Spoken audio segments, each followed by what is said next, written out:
kahit anong galing mo, kahit anong galing ng iyong kamay at galing ng iyong panglasa at galing na iyong paggawa ng mga pagkain, kung pangit ang ugali mo, iiwanan ka.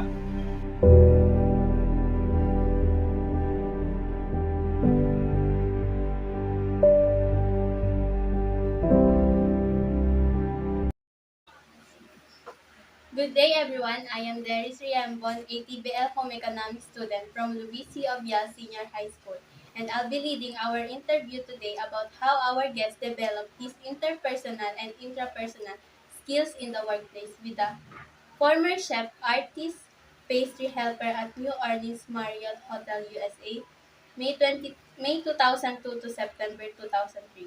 Also a former OIC executive chef, Sous Chef Cold Kitchen at Waterfront Manila Pavilion Hotel and Casino, May 2006 to January 2011. A celebrity chef, unang hilig GMA7 since 1998 to 2018, and so on. He is now currently working as a part-time teacher at Paite Science and Business College. Please welcome Chef Melesio Caidic Avino Jr. Good day, Chef Mel. Hi, good afternoon. So, I'll start na po with the questions. So, what interests you working as a chef? Yung bilang isang chef, ang pinakang interest ko doon yung siyempre, kailangan mo maging sa trabaho mo, maayos ka. Ang interest ko doon ay kung paano ka gagaling sa iyong paano ka gagaling para sa iyong career Opo. bilang chef, no? Opo. So, when did you decide to become a chef? Nag-decide ako, I'm start in 20 years old. So, I want to start in the training in a Mandarin Oriental in Makati, Mandarin Oriental Hotel in 1990. And after the OJT ko, the training is I start in Hotel Nico, Manila Garden as a casual employee. Doon nagkaroon ng interest ako. Then doon lumawak yung aking pag-iisip na gusto ko maging hindi lang isang chef, kundi sikat na artist ng culinary art. Yun lang po. So, do you have a philosophy about cooking po? Philosophy cooking,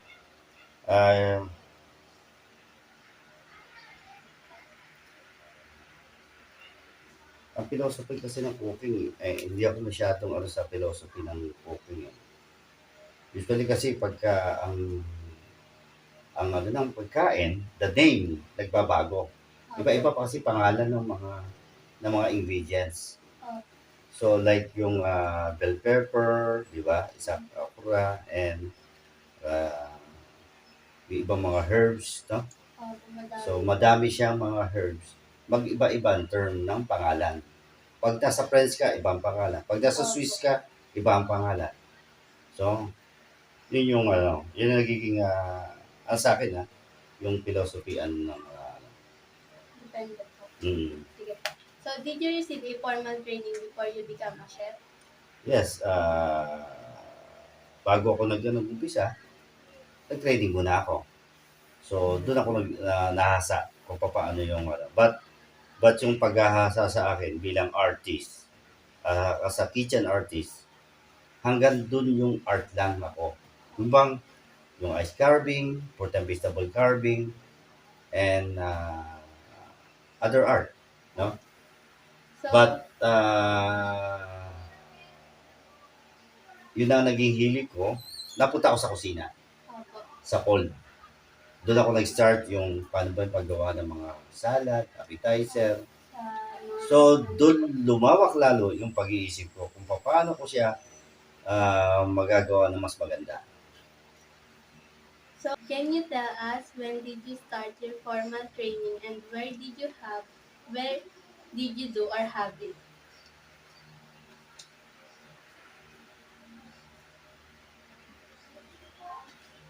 Alam mo, sa pagtatrabaho, ang kailangan mo kasi ay disiplina. Disiplina, siyempre, kasi unang-una, Dun yung kung paano ka makikisama sa group, sa mga kasama mo. So pag may kang tao, magaling ka makisama, magandang pakitungo sa inong ng kapwa samahan mo sa trabaho, di Opo. ba? Hindi ka mahirapan kasi with helping us each other. Opo. So pag tumutulong ka, tutulungan ka rin niya. Opo. Ganun lang naman ang pakikisama. Pero pag pinakasama mo ng pangit, bakit hindi bibigay sa'yo? Opo. Yun ang So, move on na po tayo. How do you control the quality and consistency of dishes to ensure customer satisfaction? siyempre, kailangan standard. Yung standard ng pagkain, kung ano yung standard ng hotel, yun ang gagawin mo. And then yung quality, siyempre, kailangan masarap, maganda ang plating. Pag nasa buffet naman, maganda yung buffet mo. Yung ba nakakaakit tingnan. Yung ba pagdating ng gising, pagtingin sa buffet ng pagkain mo, parang ayaw na kumain. Pipicture na lang niya at busog na raw siya. Opo. Happy na siya doon. Ganon ka-satisfy ang mga nag-ano ng guest. Opo. Kaya ang impact nun, pagka nagkaganyan, usually yung chef ang ano dyan. So, kalimitan kasi sa buffet, ang mga chef ang ang waiter, taga-bigay lang ng pagkain. Opo. Or, taga-ano lang ng plate sa ano. But, pag nasa buffet, ang chef buffet ang mag-aayos. Oo, nakaharap. Opo. Kaya laging, ang pinakang ano doon, pinakamaganda, nabibigyan ng tip. Opo. Yun yung tip na, pag inabot sa iyo, sa kamay mo, iyo yun. Opo. Pag nilagay what yung tawag doon? Opo. Yung, hindi, yung, tawag doon, yung parang book, Opo, yung sa may ilagay ng mino, no? Opo. Pag isiningit doon, ibig sabihin doon, pangkalahatan niya. So, what menu do you think bestseller is your specialty? Sa akin, usually, mas more ako sa mga appetizer and salad. No? So, ang nagiging share ko lagi, yung German potato salad.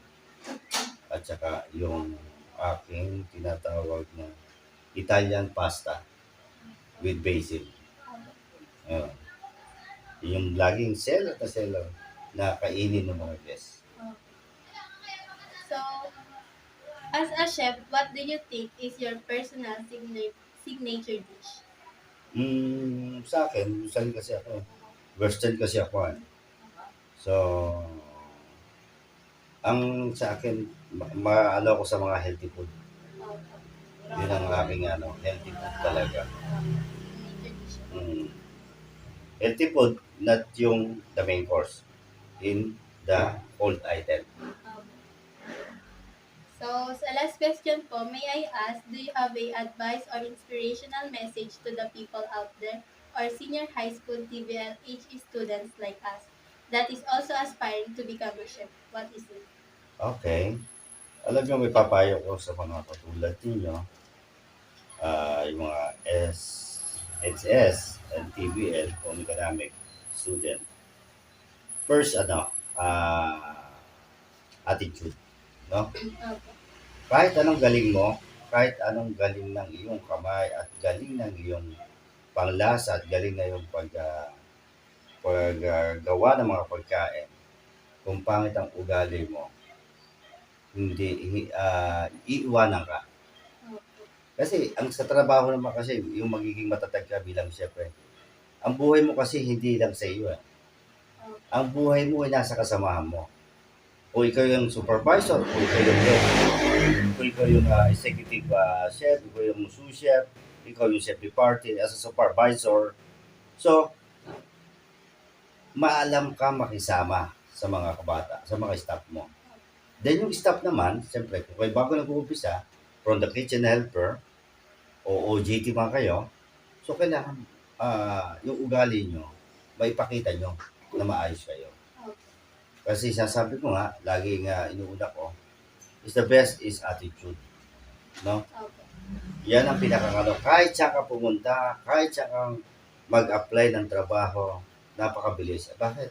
Kasi interview pa lang sa'yo, pag naano kagad yung attitude mo, makikita na kagad yun. Opo. May ano kasi ang, alam mo kasi ang mga human resources, mga HR, pag ini-interview ang mga staff, basta nila yan. Opo. Binabasa nila yung mind mo kung paano ka magiging, kaya pag ini-interview ka you know, face to face, eye to eye, di ba? Opo. Yon. Ngayon, pag ini-interview naman kayo, ang payo ko sa inyo, mawag na kayo ng like ballpen or something papel na pwede nyo habang ini-interview kayo, no? Nalilibang yung kamay nyo. Opo. So wala kayo iniisip kundi magiging tuto ka sa kanya. Opo. And pangalawa, disiplina. Pangalawa, kailangan mo yung sipag, tiyaga. Ano? Opo. Kailangan mo magtiyaga, lakas ng loob, tibay ng dibdib. No? Opo. Yan ang pinakangalaga. Siyempre, una-una siyempre, yung kalusugan mo. Opo. Kailangan maging ano ka rin sa kalusugan mo. Opo. Aware ka sa kalusugan mo. Kailangan, siyempre, mahirap pumasok pag may sakit. Hindi ka rin makakapasok pagka nagkaroon ka sakit. So, kailangan healthy ka pa rin. Di ba? Kasi unang-una, kung isang chef, healthy ang kailangan ipakita mo, yung pagkain mo, ay healthy rin. Opo. Dahil healthy ka. Di ba? Ayun. So, yun na po yung last. So, on behalf of my group mates, I would like to thank you, Chef Mel. Thank you for allowing us to interview and participating in our group project. It was a pleasure meeting you and having the chance to interview you. Thank you for your time. Again, thank you, Chef Mel. It really means a lot to us. That's all. I hope you learned a lot of lessons with Chef Mel's experience. Thank you for watching. Thank you. Thank you po.